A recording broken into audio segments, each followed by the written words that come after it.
تاجدار انبیاء آپ نے ارشاد فرمایا کہ انسان کی ہر چیز بوڑھی ہو جاتی ہے، انسان کی ہر چیز پہ بڑھاپا آ جاتا ہے، اس کے اندر ضعف کمزوری آ جاتی ہے، کمی آ جاتی ہے، لیکن دو چیزیں انسان کی ایسی ہیں جن کے اندر نہ کبھی کمی آتی ہے اور نہ کبھی وہ انسان کی دو چیزیں بوڑھی ہوتی ہیں، وہ ہمیشہ تر و تازہ رہتی ہیں، بلکہ جیسے جیسے انسان کی عمر گھٹتی جاتی ہے،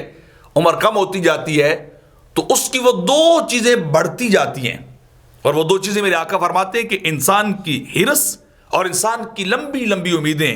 انسان کی وہ پلاننگز، وہ بڑے بڑے منصوبے،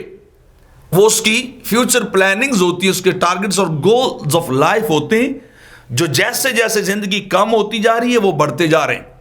وہ زیادہ ہوتے جا رہے ہیں۔ تو میرے آقا فرماتے ہیں دو چیزیں، ہرس اور امیدیں، یہ انسان کی کبھی بوڑھی نہیں ہوتی، جیسے عمر بڑھتی ہے عمر گھٹتی ہے اور یہ بڑھتی جاتی ہے، ان میں اضافہ ہوتا جاتا ہے۔ اور حضرت علی شیر خدا مولا کائنات رضی اللہ تعالیٰ عنہ فرماتے ہیں لوگوں مجھے تم پر دو باتوں کا خوف ہے، دو چیزوں کا میں تم پہ بڑا خوف رکھتا ہوں، اور وہ دو چیزیں کیا ہیں؟ ایک لمبی امیدیں ہیں،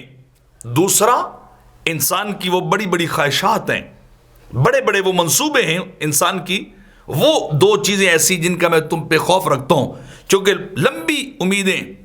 یہ انسان کو آخرت بلا دیتی ہیں، انسان اپنی قبر کو بھول جاتا ہے، انسان اپنی آخرت کو فراموش کر بیٹھتا ہے، اور خواہشات کی پیروی انسان کو حق سے روک دیتی ہے،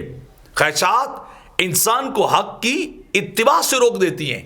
تو یہ دو چیزیں ہمہ وقت عمر کے کسی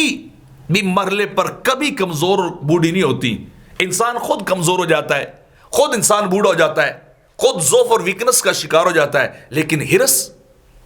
مال کی اور خواہشات یہ انسان کی بڑھتی رہتی ہے۔ تو جو جتنا اپنے ہرس پہ قابو پا لیتا ہے، اپنی خواہشات کو جو جتنا کلوز اور چھوٹا کر لیتا ہے، اس کی زندگی اتنی ہی پیسفل،